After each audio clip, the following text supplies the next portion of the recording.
I just want to say, hi.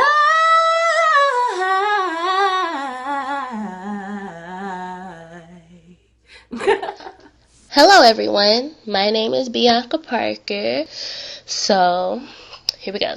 Byanca Parker was born in Virginia Beach, Virginia, to Jackie Fields and Byron Parker. The first time that we found out that our mom was even pregnant with Byanca, we was at our Uncle Edward's funeral. Yeah, she had fell out on the floor, and Misha was like, "Oh my God, no, she's pregnant, she's pregnant, she's pregnant." We're like, "What?" That mom was pregnant. So again, I'm Tamisha. And I'm Carisha, and we just want to talk about Byanca. The first time that we found out that Aunt Jackie was pregnant with Byanca, we were in town for a visit. We had just graduated from high school, and we were having amazing time. Yes, we were. And but it just seemed like that every morning she would get up and she would be sick. And you know, we were very, you know, concerned about her, obviously, you know. And so I asked her, I blurted out, what's wrong with you? Are you pregnant or something? And she kind of like was like putting her head down, was like, yes. And we were very shocked. We were, because I was like the big sister at the time. So I was like, how did you let this happen? But it was a wonderful thing. It was a wonderful thing. I was actually very excited for her. So yeah, that's, you know, that's how we found out that she was pregnant.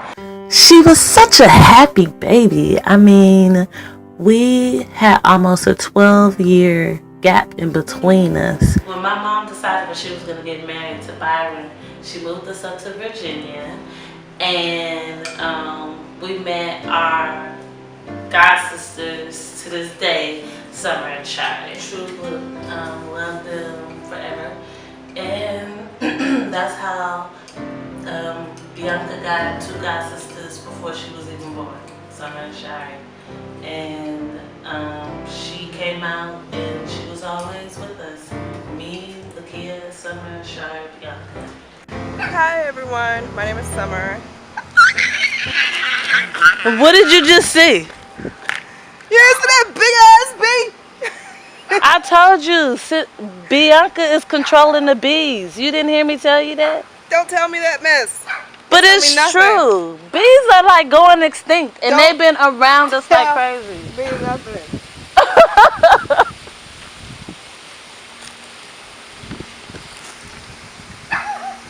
Okay, you ready? Yeah.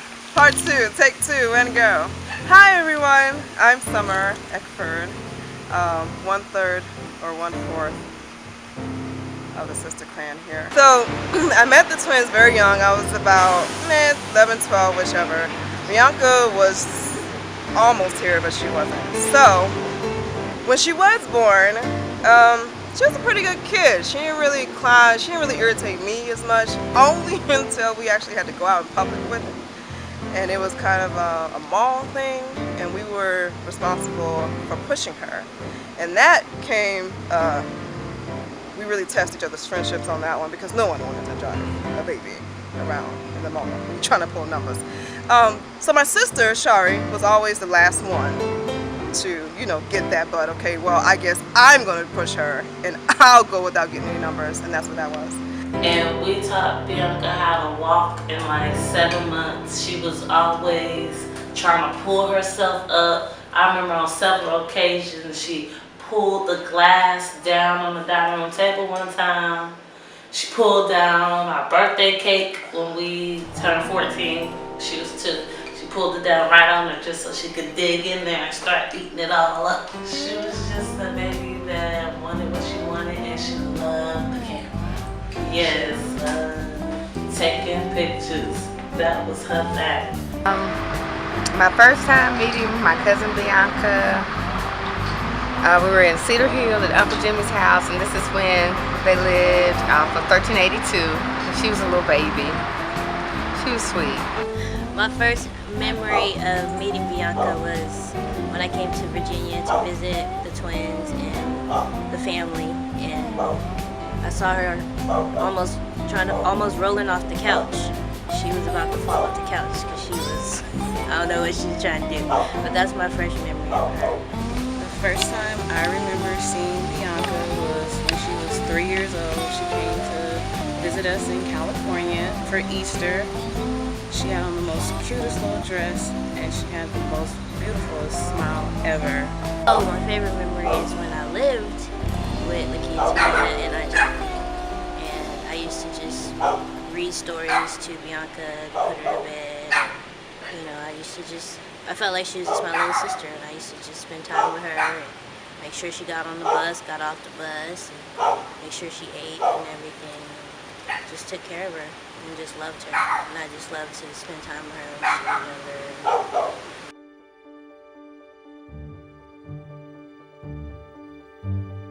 younger. When we went off to college, like when we was 18, so Byanca would have been 6. She would have been 6. That's when they moved to Rhode Island.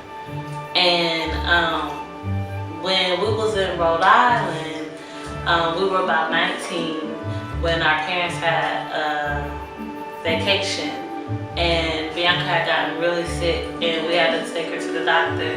And that's when we found out that Byanca had HIV, yes. And everybody got tested, and we found out that Byanca was actually born with HIV. So, and that began her journey with that. You know? If you are listening to this, that means you're watching my video. Yay! Okay, if you have not watched my last video, I'm just gonna speed you up to par. You know, my name is Byanca, and I was born HIV positive. A lot of people have asked me about my story, like how did I get it, when did I get it, when did my parents find out, all that good stuff. So I decided to make another video telling the story of how it all went down. So, here we go. The year was 2000. I was 7, I remember. I was living in Middletown, Rhode Island. I was in the 2nd grade. Did I say second? 2nd grade. Just being a normal kid, loving life, you know, making good grades. And I was even playing soccer. So if you know me, that's a shocker. Oh, that rhymes. Soccer, shocker. Okay. It was October. I remember because my parents had just left for their anniversary. So I was at home, you know, with my sisters and my grandma, you know, just being a kid. But one day, I got sick. You know, this wasn't a normal kind of sick, like the common cold or the flu. I was really sick. You know, my sister started to panic. They didn't know what was wrong. They called my parents. My parents would, like, take her to the doctor. Only to find out that I had pneumonia. Which wasn't really a scary thing because I've had pneumonia, like, 4 times before when I was younger. But what made this pneumonia so special and different was this was when I had been diagnosed with HIV. Byanca, our mother passed when Byanca was 10 years old, and that kind of changed Byanca's life forever. Yes. Basically, the split of Aunt Jackie and Uncle Terrence. That child looked exactly like Uncle Terrence when she was born. Yes, she did. Yeah, yes, beautiful girl, and I loved her personality. You know, even when Aunt Jackie passed away and everything, you know, she had a smile on her face, and only did it seem like she was down, during the funeral services, but Aunt Jackie had an amazing laugh, and Byanca, she emulated that, and so I was always happy when we could go and see her and be around her vibrant, personality. Yeah, it reminded me so much of her mother.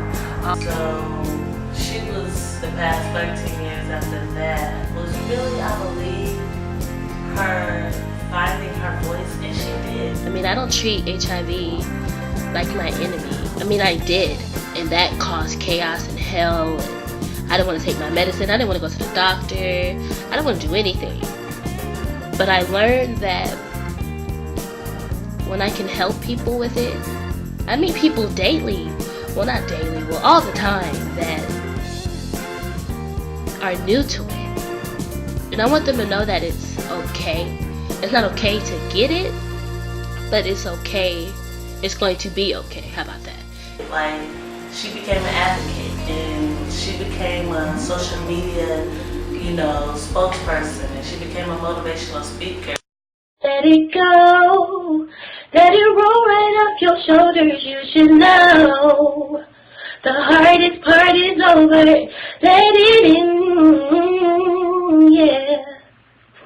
She became an inspirational, messenger to people out there. I need you to believe in love. Who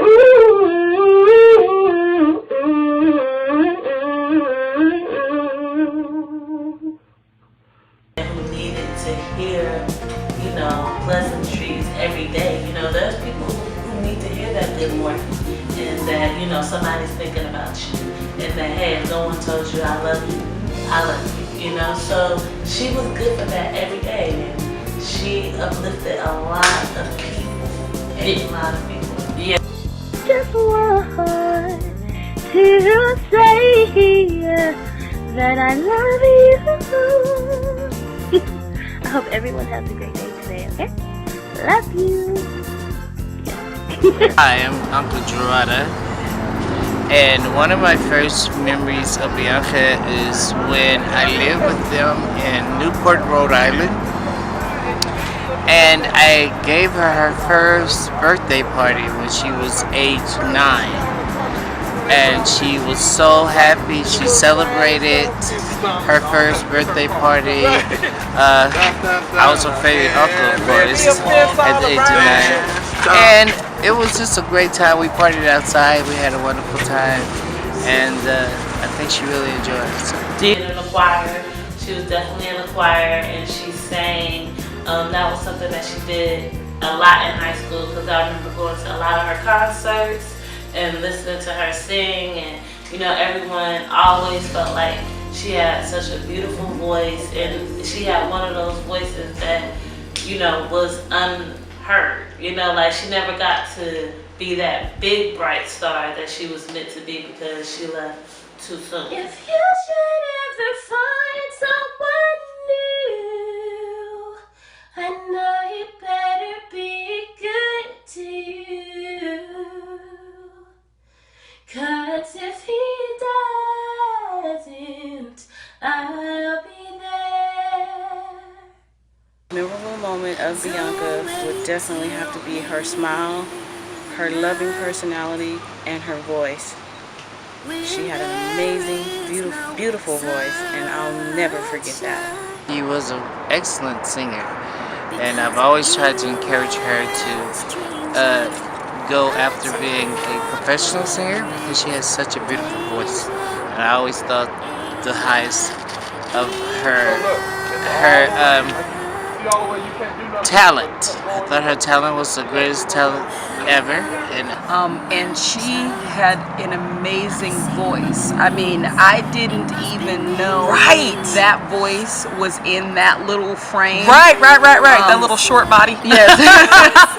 But when she opened her mouth, I mean, you could just, it would get, her voice gave me chills. Yes. And that's definitely something that I'm going to remember about her. I'm actually super grateful that she did have that YouTube channel, and she has the videos that I can actually go to and hear her voice when I want to. It's definitely a lost talent this world definitely didn't really get a chance to experience the way that we experienced it. My favorite memory of Byanca was when she sang for me the first time. And that was in the bathroom at our townhouse. She just went in the bathroom, put on music, and sang her heart out. And I was so moved to tears, because I never knew somebody this long and didn't know what a gorgeous gift they had, like, she didn't really boast or seem big-headed about it, and I would, if I was her. I would have been Whitney Houston, you know what I mean? And Byanca just was such a modest, humble person And I think she was more about a movement and standing for what was right than what her personal gain would have been out of her voice. Oh yeah, we do gotta get right now, so we wanted to say hi. Bye. Mwah. Let's spend some time today. Yeah.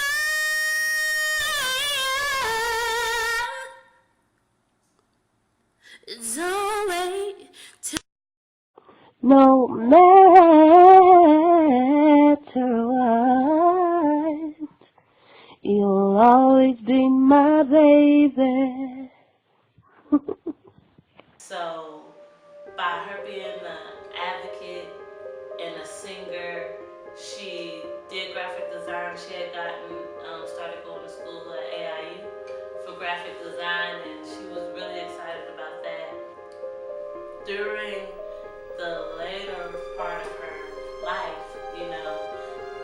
everybody could tell that she started suffering from depression.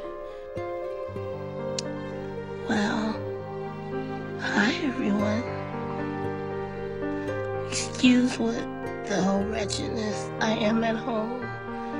So, this is what I look like. And I can only see an eye. But, it is what it is. I decided to get some things off my chest. So lately I've been going to therapy. A lot of therapy. To get some help. I've been depressed for quite some time now, and I'm just not realizing it. I've been in denial forever. Don't think Byanca ever really just accepted the death of our mother. And she missed Mama. I mean, we missed Mother, but there was just a deeper void in Byanca of her, the way she missed Mother versus the way we missed our mom. So, we saw the struggle with that. I guess it started like after the loss of my mom, and I just continued to keep losing people that were like really close to me. She's the type of person, even though she might have been hurting or she might have been going through something, she was doing her best to always try to uplift someone else and bring them out of whatever they're going through. So, I try to encourage others. But deep down, I have a hard time encouraging myself.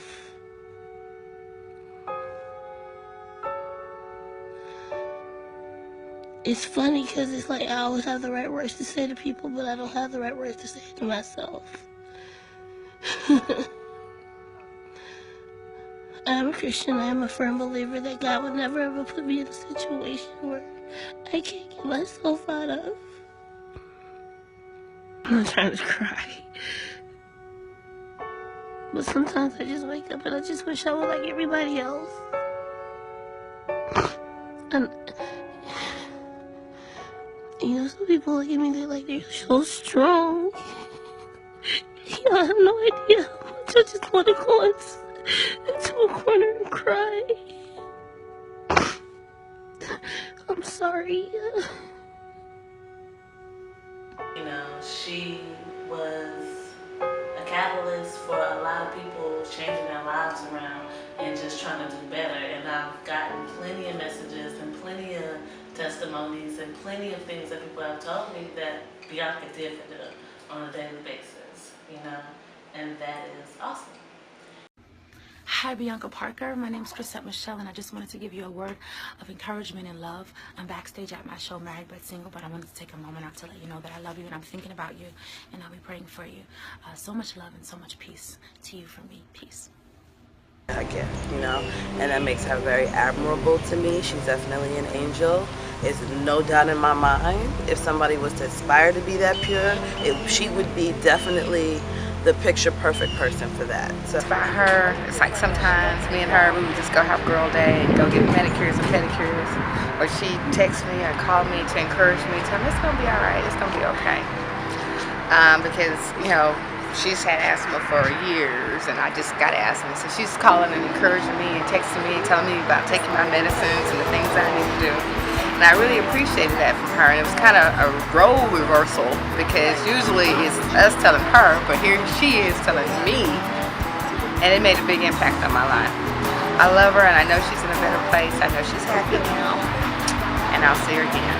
Byanca was 3 years old, and Byron had took us to McDonald's, and he was like, y'all get something, y'all order something, you know what I'm saying, and get something to drink. And he asked Byanca what did she want to drink, and Byanca said she wanted a Sprite. Now, mind you, she's 3. And so Byron was like, I ain't getting her no Sprite, she getting water. So he got her some water, and we all go sit at the table, and we're all eating it. Byanca is eating her food, grabs her drink, takes a sip. She was like, what the hell is this? I was mad. Best thing ever. I mean, you talking about a 3-year-old saying, what the hell is this, and using that in the correct context? That was priceless. So, when I was about 15 or 16, I had the responsibility of taking Byanca to Ocean Breeze one year, okay? So, Byanca came up with her little one-piece on, and she had her little hair piece and everything, right? So we got there, we had a really good time. One of the last rides that we rode was the slide. I don't know if you're familiar with Ocean Breeze, but I'm pretty sure you're familiar with the water park. Every water park has a slide. Well, this slide is Fast and Furious, okay? Keep that in mind for this next bit. So Byanca's just about that height age, so she got clearance to go. So the guy was telling her, hey, hold your legs, your arms crossed like this, legs straight, do not move, especially when you get to the dunk. Anyone know who gets to that last dunk right there? You end up in a big pool, okay, of water. And there's a little lifeguard right there just to make sure you don't die or anything. So I get on first, just to make sure she gets down safely. So I get on there, I'm like, okay, woo, yeah, come on, Byanca, let's do it. She's a little scared, a little timid, but she does it anyway. Took it like a G. But when she came down there, that little dunk, she little lost her balance, and then, this went to this. Okay? So, I finally got her up, we shook each other up, we were high-fiving, yeah. Walking away. And I'm like, hey girl, you did a good job. And then we were like, excuse me, miss. The lifeguard was holding something in her hand. And she was like, is this yours? Is this yours? Is this yours? That looked at Byanca's head. So yeah, her little piece fell off, and the little white lifeguard lady was, is this yours? Favorite memory of Byanca is when my kids and Byanca and my niece Kyrie, they went to summer day camp at a church over by the house, and every day they would come home with all these stories about how they was running the summer day camp and how they was all the leaders or whatever for everything or whatever. And I quickly realized that her feels was coming up in her because number one, they were not getting paid, but number two, they were always the leaders, they were always in charge, and it was always, according to themselves, they were always doing everything. I'm going to say the first time I actually had a conversation with Byanca, I went to Dallas with the twins for one of the vacays, and I met this little girl that was like super cute and super sweet, and I remember her saying that she liked my outfit, and she thought I was funny and I could be a rapper. I remember that. I think it was my voice. I was very similar to Rosie Perez those days. So I just remember her saying everything you could possibly say to make somebody feel at home. She definitely cooked for us. That was great. She seemed very hospitable, super sweet.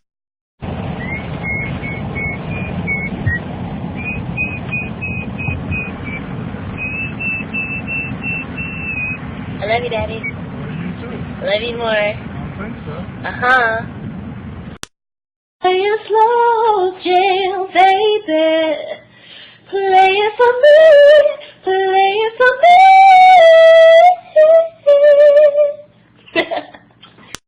Take my heart, but don't regret it.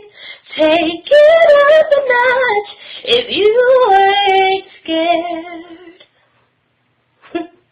If there's anything that I would want people to know from Byanca's story, is that, you know, everybody needs people to know that they love you. Just because I'm your family and I may see you occasionally, maybe I forget, and I just need you to tell me from time to time that you love me and that you're there for me. And people who are born different shouldn't be treated different, and they shouldn't feel like they're alone and they don't have anybody to turn to when they got like one of the hugest families in the world. So that's what I would like people to know from Byanca's story. Let's go party.